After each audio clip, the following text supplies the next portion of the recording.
ఇంట జరిగే ప్రతి శుభకార్యాలకు ఆఫర్లు. తుమ్మిడి బ్రదర్స్, కోటగుమ్మం, రాజమండ్రి.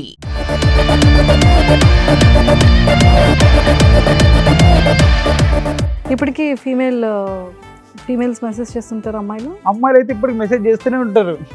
మీరు ఎందుకంత త్వరగా పెళ్లి చేసుకున్నారు, మీరు ఎందుకంటే ఇంత బాగుంటారు.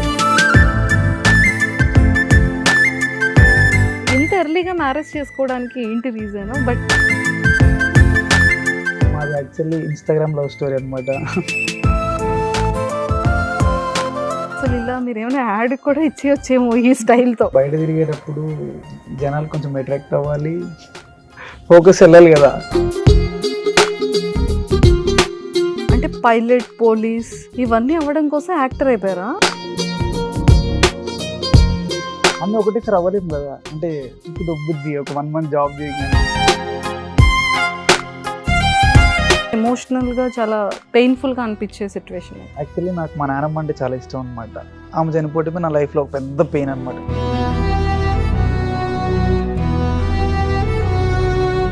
మంచి ఆపర్చునిటీ ఇప్పిస్తానని చెప్పి డ్రాప్ చేయడం కానీ ఏమైనా అలాంటివి చేశానండి. ఒక అతనికి ఇచ్చి మోసపోయాను. ఈవినింగ్ జిమ్కి వెళ్ళేవాడిని, మళ్ళీ నైట్ మూట్లు మూయడానికి వెళ్ళేవాడిని నేను. హాయ్ ఈశ్వర్ గారు. హాయ్ అండి. ఎంట్రీ చెప్తాను అనుకున్నారు కదా, కానీ చెప్తా లాస్ట్లో చెప్తాను ఎంట్రో. ఇంతకు ఎలా ఉన్నారు? బాగున్నానండి. లాక్డౌన్ టైం నుంచి అనుకుంటే ఇన్ని ఇయర్స్ వెయిట్ చేయిస్తారా ఇంటర్వ్యూ ఇవ్వడానికి?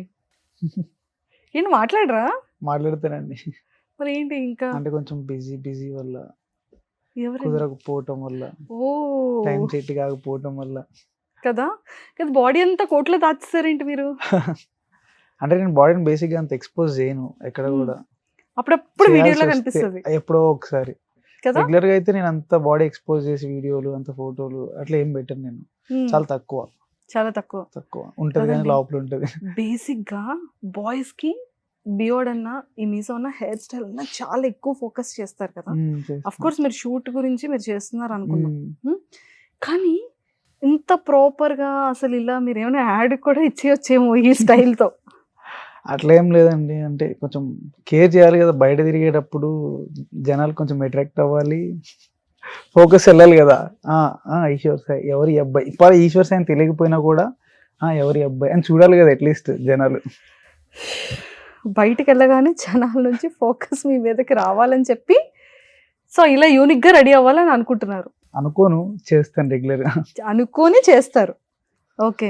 సో మరి మెయింటెనెన్స్ ఎలా అండి? హెయిర్ కి కానీ బియర్డ్ కి కానీ ఏమైనా క్రీమ్స్ అన్ని యూజ్ చేస్తా. అంటే ఎక్కువ మా వైఫ్ కేర్ చేస్తుంది, హెయిర్ కి, ఫేస్ కి అంతా కూడా.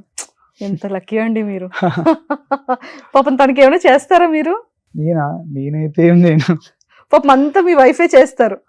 కేర్ చేస్తారు ఎక్కువ, ఫేస్ కానీ హెయిర్ కానీ. అంటే ఏం యూజ్ చేయాలి, షాంపూస్ కానీ, క్రీమ్స్ కానీ, సిరమ్స్ కానీ అన్ని ఆమె చూస్ చేసి ఆమె తీస్తారు.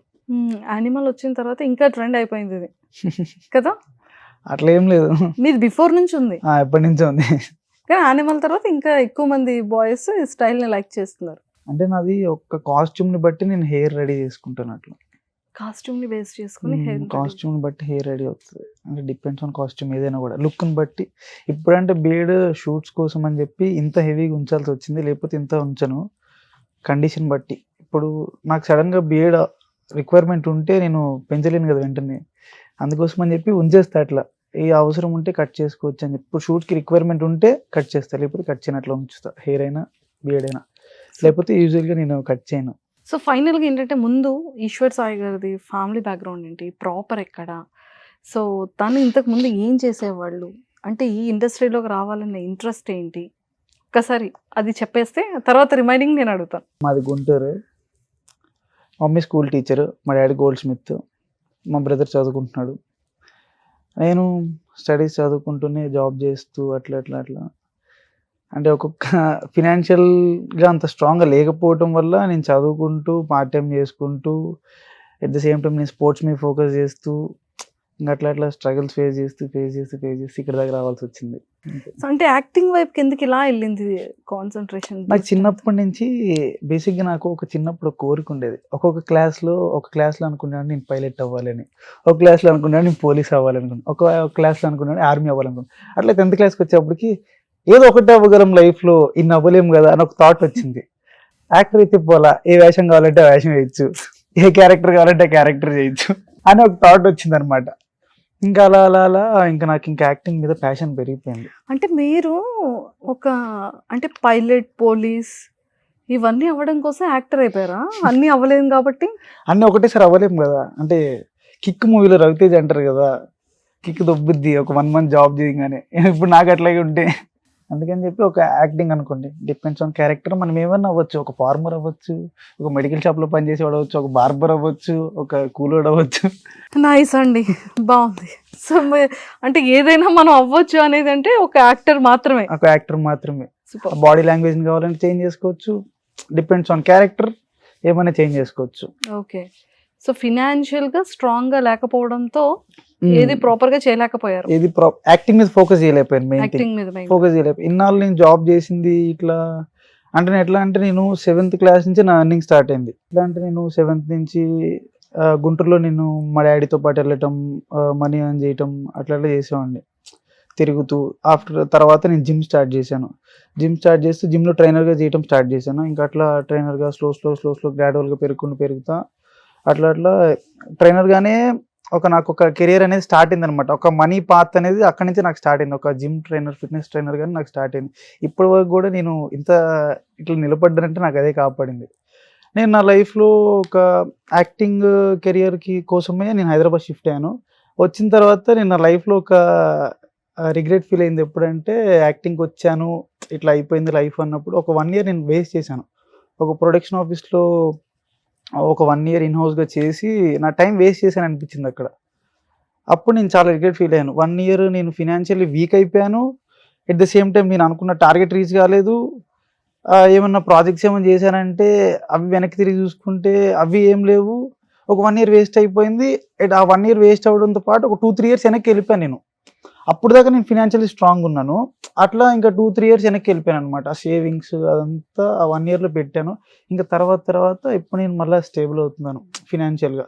ఇప్పుడు యాక్టింగ్ మీద ఉన్నప్పుడు వెళ్ళటం, ఇంకా అంత ఫోకస్ చేయకుండా ఇంకా ఫిట్నెస్ మీదే ఫోకస్ చేయటం, ఇంకా ఇట్లా అన్నీ నేను ఇన్స్టాగ్రామ్ మెయింటైన్ చేయాలి, జిమ్ మెయింటైన్ చేయాలి, offline and online clients handle చేయాలి, ఎక్కడైనా క్లయింట్స్ ఉంటే వాళ్ళ మీటింగ్స్కి వెళ్ళాలి, షూట్స్ ఉంటాయి, ఇంకా అన్నీ మేనేజ్ చేయాలి. మోడలింగ్ చేస్తాను, ప్రమోషన్స్ చేస్తాను, ఇన్స్టాగ్రామ్ అన్ని డేలో ఇంకా ప్రతి అవర్ ఇంకా అట్లా షెడ్యూల్ చేసుకుని ఉంటుంది అనమాట. ఓకే. కానీ మంచి ఫ్యాన్ బేస్ ఉంది కదా, అంటే లైక్ టిక్టాక్ టైంలో ఉండేది. ఆ తర్వాత మళ్ళీ ఇన్స్టాకి ఎందుకు అంత గ్యాప్ ఇచ్చారు? అంటే ఆల్మోస్ట్ టిక్టాక్ అయిపోగానే చాలా మంది ఇన్ఫ్లుయెన్సర్స్ కానీ యూట్యూబర్స్ కానీ ఇన్స్టాని చాలా ఎక్కువగా యూజ్ చేసుకునేవాళ్ళు.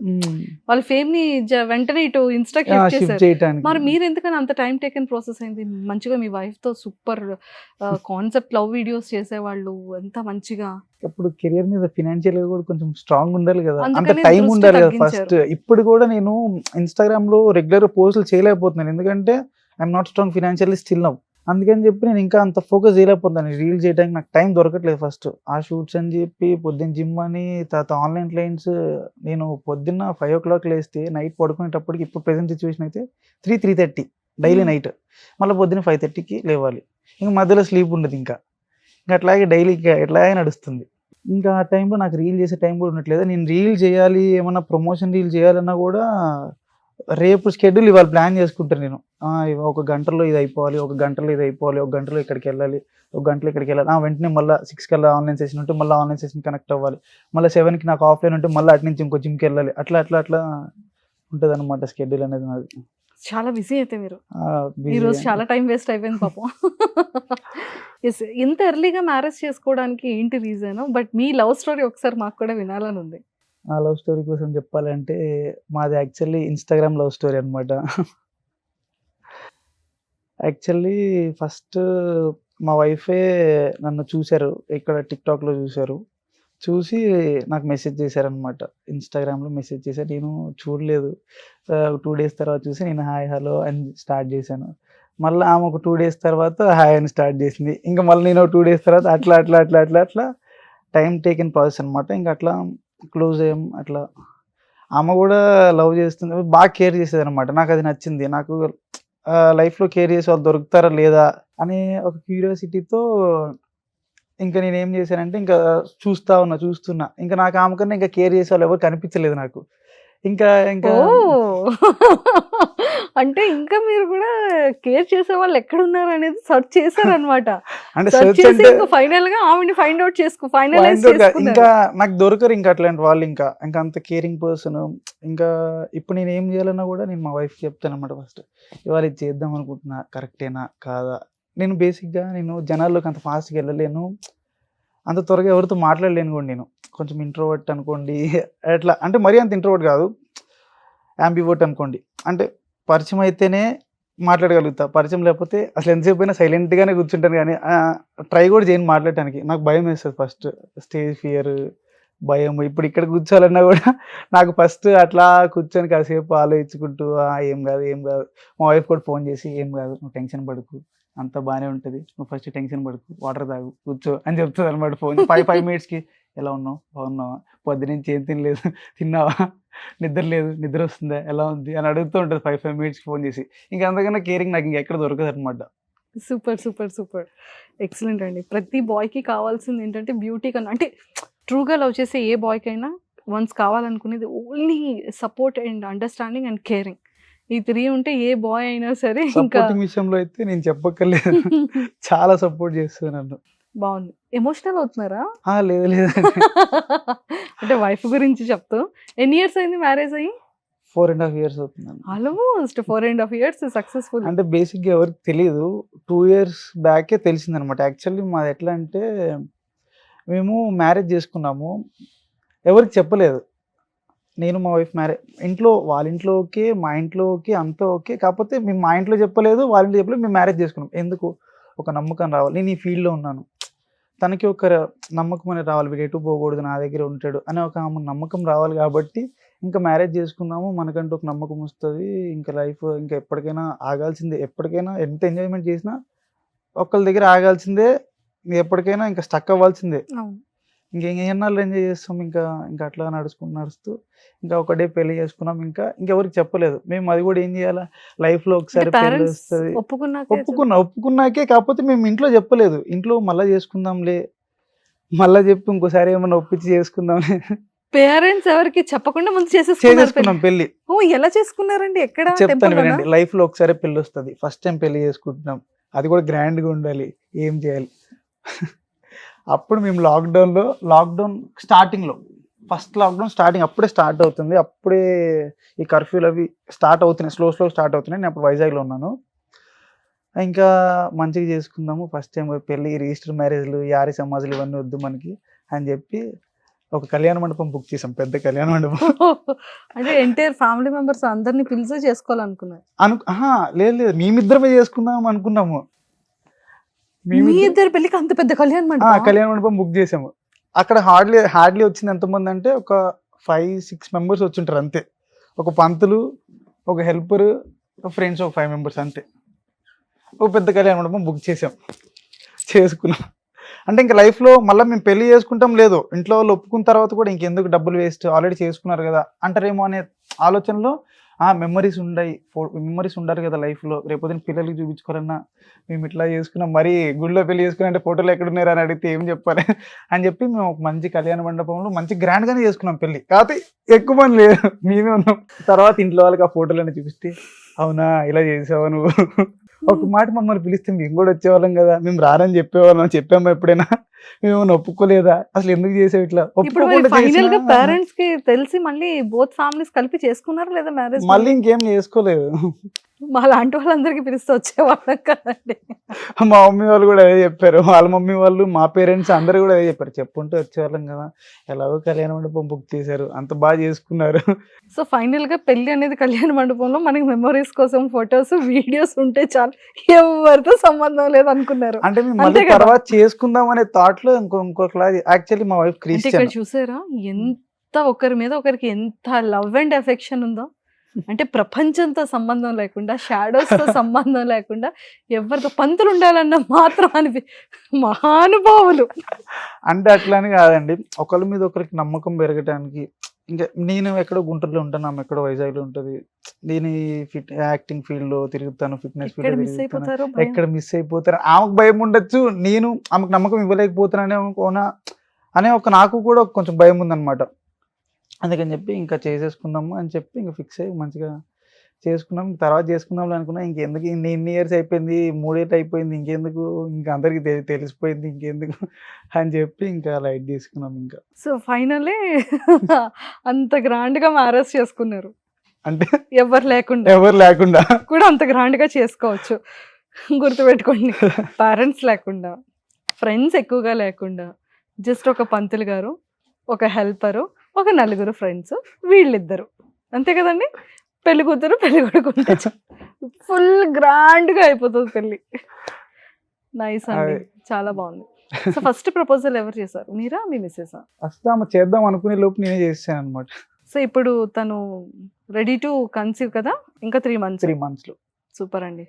సో బేబీ బాయ్ అనుకుంటున్నారా, బేబీ గర్ల్ అనుకుంటున్నారా? నేనైతే బేబీ బాయ్ అనుకుంటున్నాను, ఆమె కూడా బేబీ బాయ్ అని అనుకుంటుంది. వాళ్ళ పేరెంట్స్ బేబీ గర్ల్ అనుకుంటున్నారు, మా పేరెంట్స్ బేబీ బాయ్ అనుకుంటున్నారు. చూద్దాం, చూడాలి. నాకు ఎవరైనా ఓకే, మంచిగా సూపర్ అండి. వస్తే చాలు. సో అంటే మీ గోల్ ఏంటంటే లైక్ ఏం చేయాలని ఉంది నేను ఫ్యూచర్ ఒక లో? పెద్ద యాక్టర్ అవ్వాలి, అదే నా పెద్ద డ్రీమ్. హైదరాబాద్కి షిఫ్ట్ అయింది కూడా అందుకోసం వచ్చింది. నేను గుంటూరు విజయవాడలో జాబ్ చేసినప్పుడు నాకు మంచి ఇన్కమ్ ఉండేది, మంచిగా అంటే ఏమన్నా చేయగలను అనమాట. ఇంకా ఎట్లా కావాలంటే అట్లా ఎంజాయ్ చేయగలను, తిరగగలను, చేయగలను. నేను ఇంకా హైదరాబాద్కి షిఫ్ట్ అయ్యి నేను ఇంకా 2 మేనేజ్ చేసుకుంటున్నా. ఇప్పుడు యాక్టింగ్ మీద ఫోకస్ చేస్తే నేను నాకు వెనకాల స్టెబిలిటీ ఉండాలి, ఏదైనా ఫ్యామిలీ సపోర్ట్ అన్నా ఉండాలి, నేను ఫినాన్షియల్లీ స్ట్రాంగ్ ఉన్నాను. నాకు 2 లేవు, అటు ఫ్యామిలీ సపోర్ట్ లేదు, అంటే ఫ్యామిలీ కూడా నాకు అంత ఫినాన్షియల్లీ స్ట్రాంగ్ కాదు, నేను అంత ఫినాన్షియల్లీ స్ట్రాంగ్ కాదు. అంటే చెప్పాను కదా, 1 year టైం నేను వేస్ట్ చేశాను. ఒక 1 year నేను ఒక ప్రొడక్షన్ ఆఫీస్లో తిరిగి వేస్ట్ చేశాను. తిరగటం అంటే ఇన్హౌస్గా చేసి వేస్ట్ చేశాను. అది ఫినాన్షియల్గా నాకేం రాలేదు, అట్లా అని చెప్పి నాకు పేరు రాలేదు. అలా ఇన్స్టాలో ఫాలోయింగ్ పెరిగిందంటే అక్కడ ఉండి అది పెరగలేదు. ఇంకా యూజ్లెస్ అయిపోయింది. ఇంకా ఒక 1 year వేస్ట్ అయిపోయింది నా లైఫ్లో. ఒక 1 year వేస్ట్ అవడంతో పాటు ఒక 2 years వెనక్కి వెళ్ళిపోయిందని చెప్పాను కదా.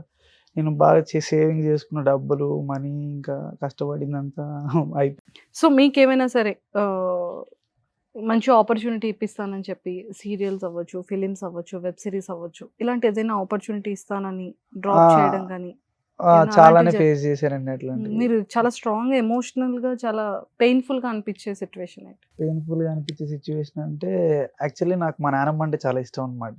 ఆమె చనిపోవటమే నా లైఫ్లో ఒక పెద్ద పెయిన్ అనమాట. నాకు ఫినాన్షియల్ స్ట్రగుల్స్ తప్ప, ఫినాన్షియల్ పెయిన్ తప్ప నాకు వేరే పెయిన్ తెలియదు ఫస్ట్ థింగ్. ఇంకా నేను అంతా హ్యాపీ, నాకు డబ్బులు ఉంటే ఇంక నేను ఇంకా అంతా హ్యాపీ, ఇంకా నాకు ఇంకా ఫ్యామిలీ స్ట్రెస్ ఉండదు, ఇంకా వేరే ప్రాబ్లమ్స్ ఏమి ఉండదు నాకు. అది లేక నేను బాగా ఎక్కువ డిప్రెస్ అయిపోయింది ఎప్పుడంటే మా నాన్నమ్మ చనిపోయినప్పుడు.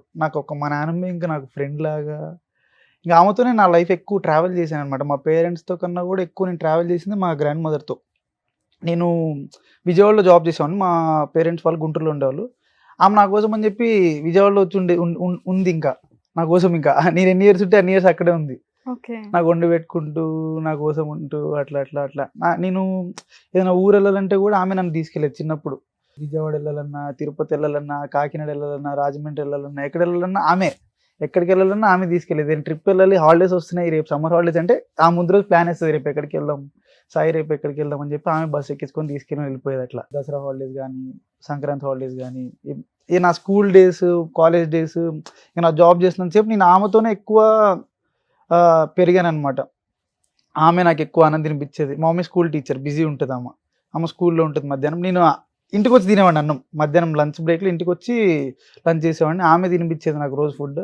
ఇంకా సడన్గా ఆమెకి ఏం హెల్త్ ఇష్యూస్ లేవు, ఏం లేవు. సడన్గా కాకినాడ వెళ్తూ బస్సులో చనిపోయారు అనమాట. అట్లా ఏం లేవు, ఓవర్ ఎక్సైట్ అయిపోయి బస్లో అంటే ఇంకా అయిపోయారు, స్ట్రక్ అయిపోయారు. ఇంక ఇంటికి తీసుకొచ్చి చనిపోయారు. ఇంకంతే. ఆమెకి ఒక షుగర్ లేదు, ఒక థైరాయిడ్ లేదు, బీపీ లేదు. ఆమెకి 70+ ఉన్నా కూడా ఆమె బాగా స్ట్రాంగ్ ఉంటుంది. అప్పటికి ఆమె మంచిగా నడుస్తూ తిరుగుతున్నా. మేము రోజు నేను జాబ్ చేస్తున్నప్పుడు నేను రోజు నైట్ టైం ఆమె పార్లర్కి వెళ్ళటం, ఇంకా అట్లా ఇంకా నాకు ఇంకా ఆమె ఫ్రెండ్. నేను ఎక్కడ బయటికి వెళ్ళి సినిమాకి వెళ్ళాలన్నా ఆమె తీసుకెళ్ళేవాడిని, పార్లర్కి వెళ్ళాలన్నా ఆమెను తీసుకెళ్తాను, తినాలన్నా ఆమె, బిర్యానీగా తినాలన్నా ఆమె, పిజ్జా హట్కి వెళ్ళాలన్నా ఆమె, డామినోస్కి వెళ్ళాలన్నా ఆమె, కేఎఫ్సీకి వెళ్ళాలన్నా ఆమె, ఇంకెక్కడికి వెళ్ళాలన్నా ఆమె తీసుకెళ్ళాను. సడన్గా ఆమె బస్ ఎక్కి చనిపోయింది అనమాట. ఇంకా వెంటనే ఇంకా అట్లా అనమాట. యాక్చువల్లీ మా అత్త వాళ్ళు కాకినాడలో ఉంటారు, అంటే మా డాడీ వాళ్ళ సిస్టర్. వాళ్ళ దగ్గరికి ఒక 4 years తర్వాత వెళ్తున్నారు అనమాట. ఓవర్ ఎక్సైట్ అయిపోయి చనిపోయారు. ఓవర్ ఎక్సైట్మెంట్ కూడా అంత మంచిది కాదు. ఓకే. సో మిమ్మల్ని ఇలా ట్రీట్ చేసేటప్పుడు చాలా వరకు ఆపర్చునిటీస్ ఇస్తామని చెప్పి ఇప్పించేటప్పుడు అంటే అది చాలా బాధాకరమైనటువంటి సిచ్యువేషన్. నాకు స్టార్టింగ్లో ఎట్లా అంటే నేను రూపాయి చాలా దాసేవాడిని. నేనేంటంటే జాబ్ చేయాలి, చదువుకోవాలి. ఇప్పుడు దాకా నేను స్టడీస్ ఫినిష్ చేసింది కూడా నేను అన్ని స్కాలర్షిప్ల మీద ఫినిష్ చేశాను. నాకు ట్రావెలింగ్కి మనీ లేక కూడా నేను స్టడీస్కి బ్రేక్ చేశాను. అట్లాంటి సిచ్యువేషన్లో నేను డబ్బులు దాచిపెట్టి ఇప్పుడు పలానా ఆపర్చునిటీ ఇస్తామంటే నాకు తెలియదు స్టార్టింగ్లో. డబ్బులు పే చేయాలి, నువ్వు ఇట్లా ఇది నేర్చుకోవాలంటే మేము ఇంత ప్రొడ్యూస్ చేయాలంటే నువ్వు ఎంతో కొంత ఇన్వెస్ట్ చేయాలి, నీకు సీరియల్ ఆఫర్ ఇస్తాం, నీకు ఈ క్యారెక్టర్ ఇస్తాం అని చెప్పి అట్లా కొంతమంది చేస్తున్నారు. కానీ ఇంకా తర్వాత తెలుసుకున్నాను, యాక్టింగ్ ఫీల్డ్లోకి వెళ్ళాలంటే మనం ఏం పే చేయక్కర్లేదు, మనకి పే చేస్తారని తర్వాత అర్థమైంది. అట్లా ఒక దగ్గర మోసపోయాను, ఒక అతనికి ఇచ్చి మోసపోయాను.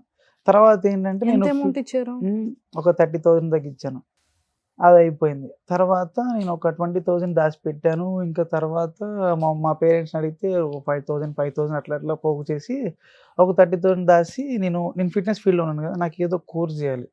అప్పుడు నాకు కోర్స్ లేదు. ఒక 2 years ట్రైనర్గా ట్రావెల్ చేసిన తర్వాత పెద్ద జిమ్కి వెళ్ళాలంటే నాకు ఏదో కోర్స్ చేయాలి, ఏదో ఒక సర్టిఫికేషన్ అయితే ఉండాలి. నాకు డబ్బులు లేదు. అక్కడ దాచిన డబ్బులు మొత్తం తీసి మమ్మీని అడిగి డాడీని అడిగి అట్లా అడిగి కొంచెం డబ్బులు దాచి కోర్స్ చేద్దామని చెప్పి ఒకటికి గట్టే డబ్బులు వాడే జంప్. అది నాకు వర్స్ట్ సిచ్యువేషన్. అంటే ఎట్లా అంటే మా డాడీ గోల్డ్ స్మిత్, సడన్గా ఆయనకి హెల్త్ ఇష్యూస్ వల్ల ఇంకా ఏం వర్క్ లేదు ఇంకా ఇంట్లోనే. మా మమ్మీ టీచర్, ఇంకా ఆమె ఇంకా ఎర్నింగ్స్ మీద ఇల్లు నడిపించేది. ఇంకా తర్వాత నేను 7th నుంచి నేను స్టార్ట్ చేశాను ఎర్నింగ్. అప్పుడు నేను మా డాడీకి ఇట్లా ఉంటే అవ్వదు డాడీ, ఇల్లు నడవదు కదా అని చెప్పి నేను మా మమ్మీతో టిఫిన్ అవన్నీ వేయించుకొని ఇడ్లీ దోశ అవన్నీ ఇంట్లో వేసుకొని నేను మార్కెట్లో తీసుకెళ్ళి అమ్మేవాడిని. మా డాడీని తీసుకెళ్ళి, మా డాడీకి ప్రెస్టేజ్ అనమాట. ప్రెస్టేజ్ అంటే ఎట్లా అంటే ఆయన అప్పుడు దాకా గోల్డ్ స్మిత్ మంచిగా బతికిన వాళ్ళు, అట్లా బయట తిరగాలన్నా ఫేస్ చూపించుకోవాలన్నా అవ్వదు కదా అని చెప్పి ఆయన థాట్లో ఉన్న. నేను అప్పట్లో ఒక సైకిల్ రెంట్కి తీసుకొని మా డాడీని వెనకాల ఎక్కించుకొని సంచులు తీసుకొని వెళ్ళేవాడిని. ఫస్ట్ day 1 నుంచి నేను స్కూల్ హాలిడే పెట్టుకుని మరి వెళ్ళాను. అట్లా వెళ్ళి నేను కొన్ని ఇయర్స్ అట్లా చేశాను. ఇంకా తర్వాత ఇంకా మా తమ్ముడికి హెల్త్ ఇష్యూ వచ్చిందనమాట. సడన్గా మా తమ్ముడికి హార్ట్ సర్జరీ అయింది, బ్రెయిన్ సర్జరీ అయింది. ఇంకా నాకు ఫినాన్షియల్లీ సపోర్ట్ కావాలి, ఇంకా కష్టపడాలి, ఏదో ఒకటి చేయాలి. అప్పుడు నేను ఏం చేశాను, పొద్దున్న జిమ్కి వెళ్ళేవాడిని, మధ్యాహ్నం కాలేజ్కి వెళ్ళేవాడిని, నైట్ జిమ్కి వెళ్ళేవాడిని, ఈవినింగ్ జిమ్కి వెళ్ళేవాడిని, మళ్ళీ నైట్ మూట్లు మోయడానికి వెళ్ళేవాడిని నేను. అట్లా చేసి ఇంటికి ఇన్కమ్గా భారం కాకుండా ఉన్నాను. ఏదో ఒక నా సైడ్ నుంచి హెల్ప్ అయితే చేశాను కొన్ని ఇయర్స్. తర్వాత హైదరాబాద్ వచ్చిన దగ్గర నుంచి కొంచెం కష్టమే అయింది. కొన్నాళ్ళు ఇచ్చాను, చెప్పాను కదా 1 year టైం స్పాన్ వేస్ట్ చేశాను. చాలా స్ట్రగుల్స్ పడిపోయాను. 1 yearలోనే ఇంకా ఏదో చేస్తారు, ఏదో నన్ను పెట్టి సినిమా తీస్తారు, నన్ను పెట్టి ఏమన్నా ప్రాజెక్ట్ చేస్తారు, ఏదైనా సిరీస్ చేస్తారు, ఓటీటీ వెబ్ సిరీస్ చేస్తారు అని చెప్పి చాలా హోప్స్ పెట్టుకుని ఉన్నాను. వాళ్ళు ఏం చేయకపోయేటప్పటికి నా మనీ ఇన్వెస్ట్ చేశాను. అంటే మనీ ఇన్వెస్ట్ చేశాను, వాళ్ళకేం ఇన్వెస్ట్ చేయలేదు. అన్ని డేస్ నేను ఒక 1 year నాకు నేను ఖర్చు పెట్టుకోవాలి, నేను రెంట్స్ పే చేసుకోవాలి, ఈఎంఐస్ పే చేసుకోవాలి, అంటే నాకు నేను ఇన్వెస్ట్ చేసుకోవాలన్నా కూడా టైము మనీ అన్నీ ఇన్వెస్ట్ చేశాను అక్కడే. ఇంకా అంతా లాస్ అయిపోయింది. ఆ టైంలో నేను మా ఇంట్లో వాళ్ళకి సపోర్ట్గా ఉండలేకపోయాను. ఇంకా అట్లా అనమాట. నాకు మెయిన్ సపోర్ట్ ఎవరంటే మా మామగారు, మా వైఫ్ వాళ్ళ డాడీ. ఆయన ఉండబట్టి నేను ఇప్పుడు ఇట్లా ఉన్నాను, మా వైఫ్ ఉండబట్టి నేను ఇక్కడ దాకా రాగలిగాను. సో లేదు, ఖచ్చితంగా సపోర్ట్ ఉంటుంది. బట్ సీరియల్స్ అయినా సరే ఏదైనా ఇంట్రెస్ట్, ఏదైనా ఇంట్రెస్ట్. నాకు యాక్టింగ్ అంటే ఇంట్రెస్ట్ అండి. ఫస్ట్ థింగ్ యాక్టింగ్ అంటే ప్యాషన్. సీరియల్ అను ఏదైనా యాక్టింగ్ అంటే ఇష్టం నాకు, అంతే. ఫైనల్ గోల్ ఇస్ ఒక మంచి యాక్టర్ గా ప్రూవ్ చేసుకోవాలనేది మీ కోరిక. ఒక మంచి గుర్తింపున్న యాక్టర్ అయితే అవ్వాలి. ఎస్, నిజంగానే ఒక మంచి ఇన్స్పిరేషన్ స్టూడెంట్. అప్కమింగ్ వచ్చే పర్సన్స్ సిచ్యువేషన్స్ ఎలా ఉంటాయి, లైఫ్ ఎలా ఉంటుంది అంటే ట్రావెల్ అవుతున్నప్పుడు ఒక ప్యాషన్ చిన్నప్పుడు ఏంటంటే లైఫ్ చాలా వేస్ట్ చేసేస్తామండి మనం. ఆడుకోవటం కూడా ఒక పార్ట్, లవ్ చేయడం ఒక పార్ట్, కానీ చదువుకోవడం కూడా ఒక పార్ట్. కానీ చదువుకోవాలి, చదువు ఎప్పుడు బ్రేక్ చేయొద్దు మధ్యలో. ఆ బ్రేక్ చేస్తేనే లైఫ్‌లో వెళ్ళే కొద్దీ చాలా ప్రాబ్లమ్స్ ఫేస్ చేయాల్సి వస్తది. Education most important. Most important. నేను స్కాలర్‌షిప్‌ల మీద చదువుకున్నాను. తర్వాత నేను చేసిన ఫిట్‌నెస్ కోర్స్‌లో ఒక 14 పైగానే చేశాను నేను. ఫిట్‌నెస్ ఫీల్డ్‌లో కోర్సులు చేశాను. చాలా సర్టిఫికేషన్స్ ఉన్నాయి నాకు. అవి కూడా నా ఇన్‌కమ్‌తో నేను చదువుకున్నాను అవి. ఇప్పుడు ఎవరికైనా నేను చెప్పేది బెస్ట్ సజెషన్ ఏంటంటే, టైం ఆడుకోండి. చదువుకోవాల్సిన టైంలో చదువుకోండి. చదువు బుర్రకెక్కట్లేదు, చదువు ఎక్కట్లేదు అనే పిచ్చి మాటలు చెప్పకుండా చదవటానికి ట్రై చేయండి. ఎట్లా గట్ల నేర్చుకొని ట్రై చేయండి. ఇప్పుడు వాడికి చదువుకొని యాక్టింగ్ మీద ఇంట్రెస్ట్ ఉన్నా సరే, వాడు జాబ్ చేసుకుంటూ కూడా యాక్టింగ్ చేసుకోవచ్చు. వాడు యాక్టింగ్ చేయాలంటే లేకపోతే వెనకాల ఒక 100 కోట్లు ఆస్తి ఉండి యాక్టింగ్‌లో దిగాలి. వాడికి 100 కోట్లు ఆస్తి లేకపోతే ఏదో ఒక జాబ్ చేయాలి. ఏదో ఒక జాబ్ చేయాలంటే చదువుకోవాలి. చదువుకోలేకుండా వెళ్ళిపోవాలి, ఎక్కడికి ఎదిగిపోవాలంటే చాలా కష్టం అవుతుంది. కానీ స్టడీస్ కూడా చాలా ఇంపార్టెంట్ ఫస్ట్ థింగ్. కానీ వాడు ఒక గోల్ పెట్టుకొని చదువుకోవటం బెస్ట్. టాపర్ అవ్వక్కర్లేదు. మనం జాబ్ చేయగలిగే సత్తా వచ్చేదాకా చదువుకుంటే చాలు. బాగుంది ఈశ్వర్ సాయి గారు. అంటే లైక్ మీ జర్నీ, మీ ఇన్స్పిరేషన్, అంటే లైక్ ఫేవరెట్ యాక్టర్ ఎవరు? అల్లు అర్జున్. అల్లు అర్జున్ గారు. ఎందుకని? ఆయన స్టైల్ అంటే నాకు ఇష్టం బాగా. స్టైల్. ఆయన డాన్స్ మూవ్స్. డాన్స్ ఎప్పుడు నేర్చుకున్నారు మీరు? నాకు చిన్నప్పటి నుంచి డాన్స్ అంటే ఇష్టం అండి. చిన్నప్పటి నుంచి స్కూల్లో ప్రతి కల్చరల్ యాక్టివిటీస్లో నేను పార్టిసిపేట్ చేసేవాడిని. డ్రామాలు చేసేవాడిని, డాన్స్ చేసేవాడిని. స్కూల్లో, కాలేజెస్లో ఎక్కడికి వెళ్ళినా చేసేవాడిని. కాకపోతే స్టేజ్ ఫియర్ ఉంటుంది నాకు. అదొకటి పక్కన పెట్టి కళ్ళు మూసుకుని వేసినట్టు ముందర జనాలు ఎవరు లేననుకుని వేసేవాడిని. ఇప్పటికి ఫీమేల్స్ మెసేజ్ చేస్తుంటారు అమ్మాయిలు? ఎందుకు చేయరండి? చేస్తారు. ఏమని అడుగుతారు? హాయ్ అని స్టార్ట్ చేస్తారు ఫస్ట్. నేను ఫస్ట్ బేసిక్గా అంత ఫోన్ బిజీగా ఉండటం వల్ల అంత యూజ్ చేయను. నైట్ టైం పట్టుకుంటాను అనమాట ఫోన్. నైట్ టైం నాదిరి తిన్నగాళ్ళు ఎక్కువ వస్తారు అనమాట. కొద్ది పాయగాళ్ళు ఎక్కువ వస్తారు night time. Night time Instagram open చేసి దన మెసేజ్లు ఉంటాయి. అంటే ఫస్ట్ నా ఫ్రెండ్ అరే మెసేజ్ పెట్టే చూడరా అని చూసేలోపు ఆ మెసేజ్ వాడు మెసేజ్ ఓపెన్ చేసేలోపు పైన ఒక 20 ఉంటాయి. ఎవరెవరో ఓపెన్ చేసి సీన్ అని పడుతుంది. వీళ్ళు తగులుకుంటారు. ఎక్కడ వచ్చిందా రోడ్డు మీద ఎక్కడ కనపడి తగులుకుంటారేమో, ఎందుకు వచ్చిందిరా గొడవ అని చెప్పి సైలెంట్గా ఉంటారు అనమాట. అమ్మాయిలు అయితే ఇప్పటికి మెసేజ్ చేస్తూనే ఉంటారు. మీరు ఎందుకంత త్వరగా పెళ్లి చేసుకున్నారు, మీరు ఎందుకంటే ఇంత బాగుంటారు, ఎందుకంటే ఇట్లా చేస్తున్నారు అని ఇట్లా చేస్తుంటారు. కానీ నేను ఇగ్నోర్ చేస్తాను బేసిక్గా. మ్యారేజ్ చేసుకున్న ప్రాబ్లం, తొందరగా పెళ్లి చేసుకున్న ప్రాబ్లం, లేట్ అయిన ప్రాబ్లం. ఓకే, సో వాళ్ళు క్రష్ ఏమో అండి మీరు? ఏమో అండి. సో బిఫోర్ మ్యారేజ్ ఎవరితో అయినా డేట్కి వెళ్ళారా? అంటే లైక్ లేదండి, ఎప్పుడు అలా. ఓకే, సో బిఫోర్ ప్రపోజల్స్ ఏమైనా వచ్చాయా? ఎవరిదైనా యాక్సెప్ట్ చేశారా? మరి ఎవరిది అప్పుడు యాక్సెప్ట్ చేయలేదు? ఎవరిది నాకు అంత కరెక్ట్ పర్సన్ ఎవరిది కనిపించలేదు. అందుకే ఎవరిది యాక్సెప్ట్ చేయలేదు. సో ఎప్పుడైనా రియలైజ్ అయ్యారా ఎర్లీగా మ్యారేజ్ చేసుకున్నానని? ఎప్పుడైనా అనిపించిందా మీకు? ఎప్పుడు అనిపించలేదు. కానీ ఎప్పుడు అతనికి అనిపించలేదు. మీరు ఎందుకన్నా పాపం అలా మెసేజెస్ చేస్తారు? స్టాప్ చేయండి, ఇంకా ఎందుకు మ్యారేజ్ చేసుకున్నారని అడగొద్దు. అంటే నాకు నా వైఫ్ అంత సపోర్ట్ చేస్తారు. నాకు ఫ్రెండ్ అయిన ఆమె, నాకు బేసిక్గా అంత ఫ్రెండ్స్ ఎవరు లేరు. నాకు చాలా తక్కువ మంది ఫ్రెండ్స్ ఉన్నారు. వాళ్ళనే నేను ఎక్కువ నమ్ముతాను అనమాట. ఇంకా నాకు ఇంకేం మాటలు చెప్పుకోవాలన్నా ఆమె నాకు సీక్రెట్స్ ఏమి ఉండవు. ఇట్లా దాయాలి, ఇక్కడికి వెళ్ళాను అక్కడికి వెళ్ళాను అట్లా ఏముండవు. ఏదైనా నాకు ఇంటికి వెళ్ళి షేర్ చేసుకునేదాకా నాకు మైండ్లో నుంచి వెళ్ళదనమాట. ఫస్ట్ రీఫ్రెష్ కాలేను. ఫస్ట్ మైండ్ పీస్నెస్ దొరికేది నేను మా వైఫ్తో మాట్లాడితేనే. 5 నిమిషాలు ఒకసారి ఆమె ఫోన్ చెప్పి నేనే ఫోన్ చేస్తాను. అమ్మ ఇక్కడ ఉన్నాను, కూర్చున్నాను, వాటర్ తాగాను అని చెప్పి చెప్తుంటాను అనమాట. అట్లా ఇంకా ఆమె నాకు రిఫ్రెషింగ్ అనమాట. ఇంకా మోటివేషన్ అయినా ఆమె చేయాలి, ఇన్స్పిరేషన్ అయినా ఆమె చేయాలి, ఏదైనా ఎవరి గురించి అయినా చెప్పి. నాకు ఫ్రెండ్ అయినా ఆమె, ఇంకెవరైనా ఆమె. సూపర్ అండి, చాలా చాలా బాగుంది. సో ఫిట్నెస్ అనేటప్పటికి చాలా వరకు ఫిట్నెస్లో చాలా ఉంటాయి. అంటే బాడీ బిల్డింగ్ వేరు ఉంటుంది, బౌన్సర్ ఉండే ఫిట్నెస్ వేరు ఉంటుంది. అంటే రెండింటికి ఏంటి డిఫరెన్స్ అంటారు? బౌన్సర్ అంటే ఒక సెక్యూరిటీ గార్డ్ లాగా అండి. ఒక మనిషికి ప్రొటెక్ట్ చేయటం బౌన్సర్స్ పని. అంటే ఈ బాడీ బిల్డర్ కన్నా ఎక్కువ వీళ్ళకి బాడీ ఉంటుందా? బాడీ ఉంటుంది. బాడీ బిల్డర్ ఎక్కువ బాడీ ఉంటే వాళ్ళకి అంత బలం ఉన్నట్ట? కాదండి, బాడీ బిల్డర్ వేరే, బౌన్సర్ వేరే. బౌన్సర్ అంటే ఏంటంటే బౌన్సర్కి బాడీ ఉండదు, లావుగా ఉంటారు, సైజ్ ఉంటారు. బాడీ బిల్డర్కి బాడీ ఉంటుంది, హెవీ సైజ్ ఉంటారు, కానీ నీట్గా టోన్డ్ అయి ఉంటారు. సైజ్ ఉన్నా కూడా టోన్డే ఉంటారు. ఈ బౌన్సర్స్ అట్లా ఉంటారు, ఒక హ్యాండ్స్ ఒకటే హెవీగా బిల్డ్ చేసి ఉంటారు. ఇప్పుడు బౌన్సర్స్ ఈవెంట్కి వెళ్ళాలంటే హ్యాండ్స్ పంప్ చేసుకొని ఇంత పెద్ద పెద్దగా పంప్ చేసుకొని వెళ్తారు అనమాట. బాడీ బిల్డర్ అంటే వాళ్ళు ఒక 6 months 8 months కన్సిస్టెన్సీ మెయింటైన్ చేసుకుంటూ ఒక షో కోసం ప్రిపేర్ అయ్యి వాళ్ళు షోకి ప్రైజ్ మనీ విన్ అవ్వడానికి అట్లా అంత కష్టపడి ట్రైన్ చేసి కాంపిటీషన్కి పార్టిసిపేట్ చేస్తారనమాట. ఈ బౌన్సర్స్కి కాంపిటీషన్స్ ఏమి ఉండవు. బిర్యానీ తిన్నామా, జిమ్ చేసామా, పొట్ట పెంచామా, లావుగా ఉంటే చాలు. బౌన్సర్ అంటే బాడీ ఉండక్కర్లేదు, లావుగా ఉంటే చాలు. అంటే ఇప్పుడు ఒక మనిషి వచ్చి కొట్టడానికి వచ్చినా సరే అడ్డంగా నించుంటే ఆ మనిషి ఆగిపోవాలి అన్నట్టుంటే చాలు. బాడీ బిల్డర్ బేసిక్గా అంత ఉండరు. బాడీ బిల్డర్ ఎట్లా ఉంటారంటే ఒక 60 వెయిట్ కేటగిరీలో కూడా షార్ట్ ఉంటారు, హెవీగా ఉండరు, టోన్డే ఉంటారు, నీట్గా ఉంటారు, చెక్కినట్టు ఉంటారు బాడీ మొత్తం. ఈ బౌన్సర్లు అట్లా ఉంటారు, ఒకటే బ్యాగ్లో ఉంటారు, అట్లా అనమాట. దీనికి తేడా అది. ఓకే. సో ఫిట్నెస్ అనేది అంటే మన జెంట్స్ అనుకోవచ్చు, లేడీస్ అనుకోవచ్చు, అంటే వాళ్ళని ఎంతవరకు హెల్తీగా చేస్తుంది ఫిట్నెస్ వల్ల యూజెస్ ఏంటి? చాలా మందికి ఇంజురీస్ ఉంటాయి, నీ ఇంజురీస్ ఉంటాయి, నీ పెయిన్స్ ఉంటాయి, జాయింట్ పెయిన్స్ ఉంటాయి, కొంతమందికి డయాబెటీస్ ఉంటుంది, థైరాయిడ్ ఉంటాయి, పీసీఓడి, హార్మోనల్ ఇంబ్యాలెన్స్, చాలా ప్రాబ్లమ్స్ ఫేస్ చేస్తుంటారు. వాళ్ళ లైఫ్ స్టైల్ చేంజెస్తో పాటు ఫిట్నెస్ కూడా యాడ్ చేస్తే వాళ్ళకున్న హెల్త్ ఇష్యూస్ అన్నీ కంప్లీట్గా క్లియర్ అవుతాయి నేను చెప్పను, కానీ హెల్తీగా అయితే ఉంటారు. అది మ్యాటర్. జెంట్స్ అంటే ఇంకా వాళ్ళ హెవీగా వర్క్ చేయడం వల్ల కూడా సడన్ గా వర్కౌట్స్ చేస్తూ హార్ట్ స్ట్రోక్ వచ్చేస్తుంది ఈ మధ్య. ఎందుకంటారు అది? వాళ్ళ కొలెస్ట్రాల్ అనేవి సరిగ్గా లేకపోవటం వల్ల, వాళ్ళకున్న ప్రెషర్స్ వల్ల వాళ్ళ కార్టిజోల్ అనే హార్మోన్ హై అయిపోతుంది అనమాట. అప్పుడు ఏమైంది, వాళ్ళ కొలెస్ట్రాల్ లెవెల్స్ అనే balance, lipid profiles regular check చేసుకోకపోయినా మందు తాగుతారు, సిగరెట్ తాగుతారు, జిమ్ చేస్తుంటారు.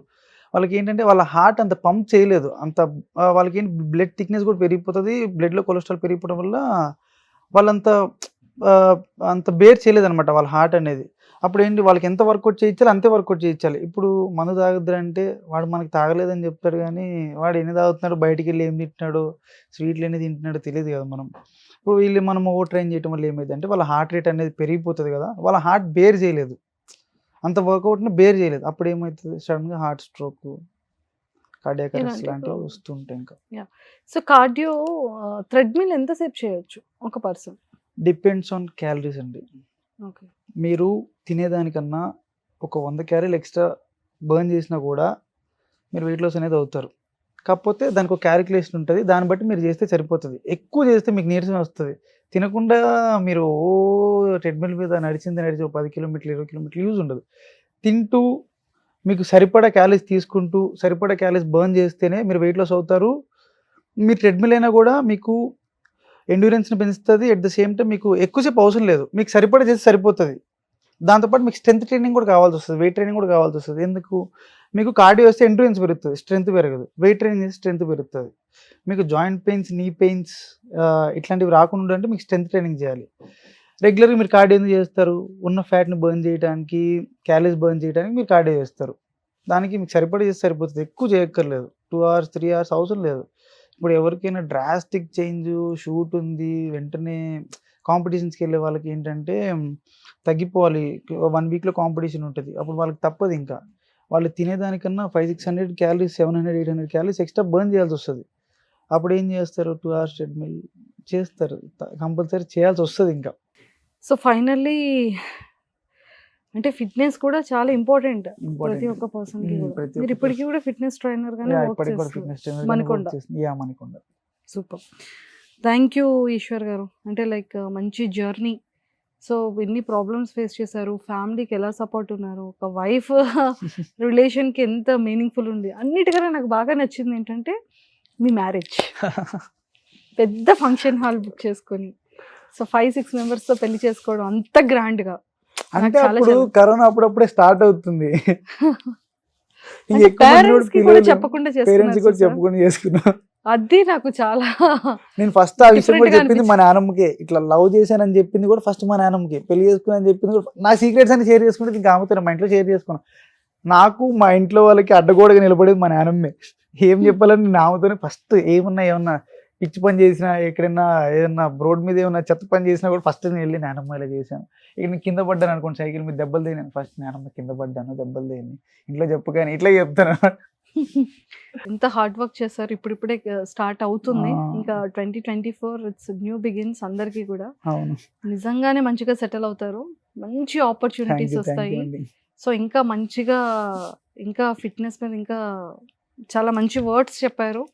యాక్టింగ్ అంటే ఎంత ఇంట్రెస్ట్ కాబట్టి హోప్ఫుల్లీ మంచి ఆపర్చునిటీస్ రావాలని మనస్ఫూర్తిగా మా సుమన్ టీవీ వ్యూవర్స్ అందరి తరపు నుంచి థ్యాంక్ యూ కోరుకుంటున్నాను. అండి. All the very best. Thank you so much.